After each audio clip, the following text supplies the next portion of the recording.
முதல்ல ஒரு ஆட்சி புதுசாக அமைஞ்சிருக்குது. ம் அந்த ஆட்சியினுடைய செயல் திறமை, நிர்வாகத் திறமை, ம் ஆளுமை திறமை இதெல்லாம் பார்ப்பதற்கு குறைஞ்சது ஒரு 3-4 மாதம் ம் டைம் கொடுக்கணுங்க.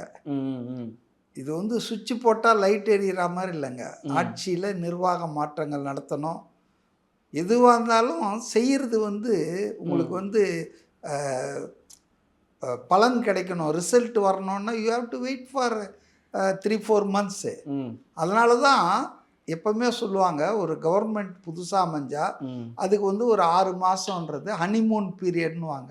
ம் மீடியாவும் எதிர்கட்சிகளும் ம் அந்த ஆட்சி வந்து செட்டில் டவுன் ஆகிறதுக்கு பெருசாக எதுவும் விமர்சனம் பண்ண மாட்டாங்க, குறை சொல்ல மாட்டாங்க, குறை கண்டுபிடிக்கவும் மாட்டாங்க.